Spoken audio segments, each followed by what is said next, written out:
Please subscribe Sadhguru Sai Creations.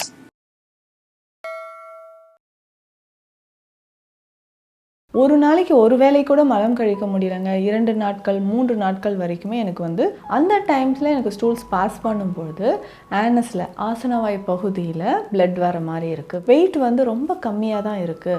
So எனக்கு இவ்வளோ age ஆகுது, ஆனால் இதுக்கு தகுந்த ஒரு உடல் எடை எனக்கு இல்லை. குறைந்தபட்சம் 10 to 12 நாட்களாவது இந்த கஷாயத்தை இரவில் நம்ம குடிக்கும் பொழுது பல நாட்களாக இருக்கக்கூடிய குடல் பகுதியில் இருக்கக்கூடிய கழிவுகள் நமக்கு வெளியேற ஆரம்பிக்கும்.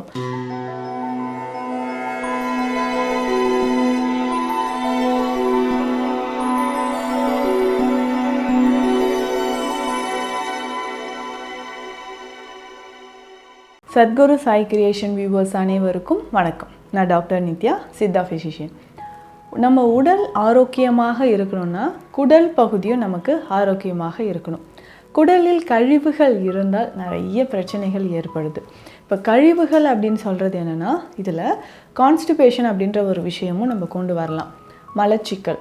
ஸோ பொதுவாக தினந்தோறும் 2 முறை நம்ம வந்து மலம் கழிக்கிறது ரொம்ப ரொம்ப முக்கியம்.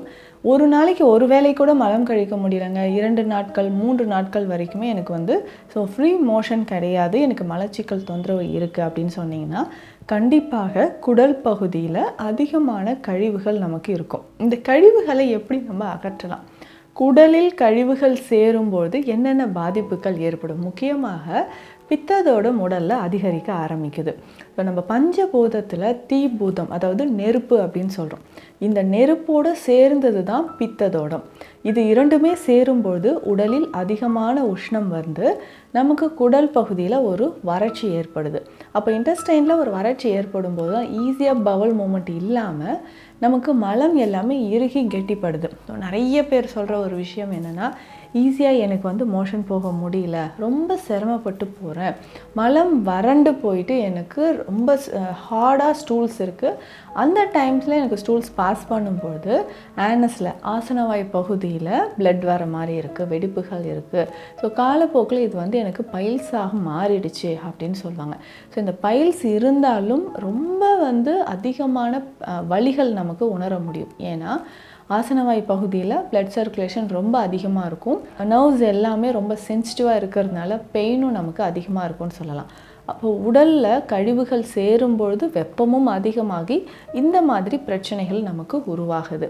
அதற்கு அடுத்தது பார்த்தோம்னா, நம்ம என்ன உணவு சாப்பிட்டாலும் அதனோட சத்துக்கள் உடலில் சேராத மாதிரியே இருக்கும். ஸோ இன்டெஸ்டைனில் ஒரு அப்சார்ப்ஷன் அப்படின்னு சொல்கிறது கிளியராக இருக்காது. இந்த கழிவுகள் குடல் பகுதியில் நிறைய இருந்ததுன்னா, சரிங்க நான் நல்லா ஹெல்த்தியாக தான் சாப்பிட்றேன், இருந்தாலும் எனக்கு ஹீமோக்ளோபின் லெவல் இன்க்ரீஸ் ஆகலை, ஸோ கால்சியம் டிஃபிஷியன்சி இருந்துக்கிட்டே இருக்குது, வெயிட் வந்து ரொம்ப கம்மியாக தான் இருக்குது, ஸோ எனக்கு இவ்வளோ ஏஜ் ஆகுது, ஆனால் இதுக்கு தகுந்த ஒரு உடல் எடை எனக்கு இல்லை, நல்லா ஹெல்த்தியாக சாப்பிட்றேன், இப்படியெல்லாம் சொல்லுவாங்க.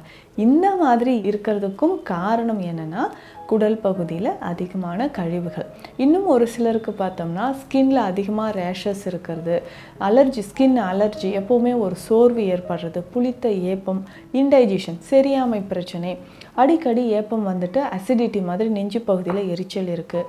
இதற்கு எல்லாமும் நம்ம குடல் பகுதியில் கழிவுகள் இருக்கிறது தான் காரணம் அப்படின்னு சொல்லலாம். ஸோ அதிகமான டாக்ஸின்ஸ் இருந்தால் இத்தனை பிரச்சனைகள் வரும். இதையும் தாண்டி இன்னும் நிறைய பேருக்கு இந்த வார்ம் இன்ஃபெஸ்டேஷன் அப்படின்னு சொல்லுவோம். குடல் பகுதியில் இருக்கக்கூடிய புழுக்கள். இந்த குடல் புழுக்களை நம்ம எப்படி வெளியேற்றலாம்? இதுவுமே நம்மளுடைய உடல் ஆரோக்கியத்திற்கு அதிகமான பாதிப்பை வந்து விளைவிக்கக்கூடியது தான். என்னன்னு பார்த்தோம்னா, நம்ம குடல் புழுக்கள் இருக்க கொஞ்சம் கொஞ்சமாக நமக்கு ஒரு டயர்ட்னஸ் ஏற்படுறது, சாப்பிட்ற உணவு உடலில் சேராத மாதிரி இருக்கும். ஸோ ஸ்கின்ல நிறைய ரேஷஸ் இருக்கும், எப்போவுமே ஒரு டயர்டாக சோர்வாக இருக்கிறது, தோல் பகுதியில் அதிகமான தேமல், வெள்ளையாக நமக்கு வந்து தேமல் இருக்கிறத பார்ப்போம். இது வந்து குடல் புழுக்கள் குழந்தைகளுக்கு மட்டும் இல்லை, ஸோ அனைத்து வயதில் இருக்கக்கூடியவர்களுக்குமே இது ஏற்படுற மாதிரி தான் இருக்குது. இதற்கு நம்ம குடல் கழிவுகளை வெளியேற்ற என்ன செய்யலாம்? இந்த அறிகுறிகள்லாம் இருக்கும் அப்படின்றத பார்த்துட்டோம். சரி, குடல் கழிவுகள், குடல் சுத்தமாக நம்ம என்ன செய்யலாம்? ஸோ விரேஷன முறைகள் அப்படின்னு சித்த மருத்துவத்தில் இருக்குது.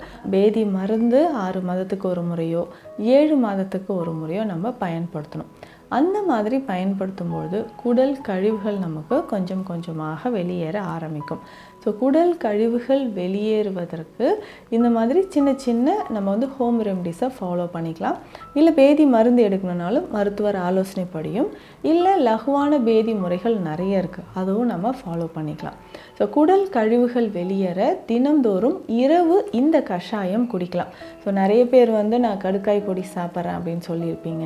அதுக்கப்புறம் திரிஃபலா சூரணம், நிலாவாரை சூரணம் இது சாப்பிடலாம். இது வந்து பெஸ்ட்டாக நமக்கு ஈஸியாக மோஷன் போகிறதுக்கு, மலச்சிக்கல் இல்லாமல் நமக்கு வந்து இருக்கிறதுக்கு இந்த மெடிசன்ஸை பயன்படுத்தலாம்.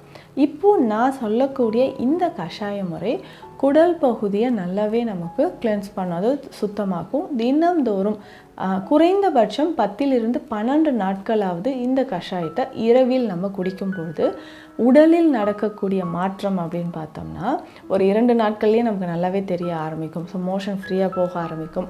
உடல் வந்து நமக்கு ஒரு டயர்ட்னஸ் இல்லாமல் எப்போவுமே நம்ம வந்து சுறுசுறுப்பாக இருக்கிறதுக்கும், கொஞ்சம் கொஞ்சமாக குடல் கழிவுகள் வெளியேறுவதற்கும் இந்த கஷாயத்தை பயன்படுத்தலாம்.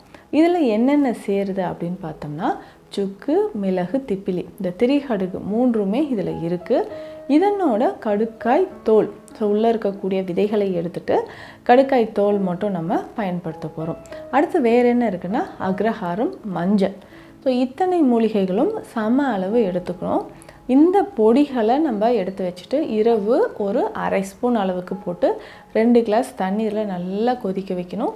இது வந்து கொதிக்கும் பொழுதே ஒரு 2 to 3 பல் பூண்டு இதில் சேர்க்கணும். ஸோ நசுக்கி பூண்டு பற்களை நசுக்கி இந்த தண்ணீரில் சேர்த்துடணும். ஸோ சேர்த்து நல்லா பாயில் பண்ணிக்கிட்டே வரணும். 3 கிளாஸ் தண்ணீர் விட்டோம்னா அது வந்து ஒரு 3/4 கிளாஸ் வர வரைக்கும், இல்லை 2 கிளாஸ் தண்ணீர் விட்டு கூட அது பாதி அளவாக வர வரைக்கும் நல்லா கொதிக்க வச்சுட்டு ஃபில்டர் பண்ணி இந்த கஷாயத்தை நம்ம குடிக்கணும். ஸோ தினந்தோறும் இரவு இதை பயன்படுத்தும் பொழுது உடலில் இருக்கக்கூடிய தேவையற்ற கழிவுகள், குடல் பகுதி நமக்கு நல்லாவே சுத்தமாகும். மலச்சிக்கல் தொந்தரவு நமக்கு இல்லாமல் இருக்கும். இதுவே வந்து சுகர் இருக்குது, பிபி இருக்குனாலும் இந்த கஷாயத்தை தாராளமாக பயன்படுத்தலாம். ஸோ உணவில் அதிகமான ஃபைபர் கண்டென்ட் இருக்கக்கூடிய பொருட்களை நம்ம சாப்பிட்டுட்டு வரணும். ஸோ கீரை வகைகள், காய்கறிகள் இது எல்லாமே பயன்படுத்தணும். அதே மாதிரி சித்த மருத்துவத்தில் இருக்கக்கூடிய மருந்துகள், முக்கியமாக வார்ம் இன்ஃபெஸ்டேஷன் அப்படின்னு சொல்கிறோம் இல்லைங்களா, வயிற்றுப்பகுதியில் நமக்கு வந்து புழுக்கள் அதிகமாக இருக்குது, வார்ம்ஸ் இருக்குது, இதனாலேயும் உடல் சோர்வு, உடல் எடை ரொம்ப குறைவாக இருக்கிறது, இந்த மாதிரியான பிரச்சனைகள் இருக்கும். இதை சரி செய்யறதுக்கு நம்ம என்னென்னா வேப்பம்பூ கஷாயமும் பயன்படுத்தலாம். ஸோ இந்த வேப்பம்பூ கஷாயம் பயன்படுத்தும் பொழுது நமக்கு என்னென்ன பெனிஃபிட்ஸ்னால், நான் முன்னரே சொன்ன மாதிரி பித்தம், உடல் உஷ்ணம் இது வந்து நமக்கு குறைய ஆரம்பிக்குது. அதற்கு அடுத்ததாக பார்த்தோம்னா பல நாட்களாக இருக்கக்கூடிய குடல் பகுதியில் இருக்கக்கூடிய கழிவுகள் நமக்கு வெளியேற ஆரம்பிக்கும். மலச்சிக்கல் தொந்தரவும் குணமாக ஆரம்பிக்குது. ஸோ இந்த மாதிரி நம்ம செய்யும் பொழுது தான் நமக்கு குடல் பகுதியில் இருக்கக்கூடிய கழிவுகள் குணமாகி உடல் நமக்கு ஆரோக்கியமாகவும் இருக்குது. ஸோ இந்த பதிவில் குடல் பகுதியில் இருக்கக்கூடிய கழிவுகளை எப்படி வெளியேற்றலாம், இயற்கையான முறையில் எப்படி வெளியேற்றலாம் அப்படின்றத பார்த்தோம். மீண்டும் அடுத்த பதிவில் சந்திக்கலாம். நன்றி.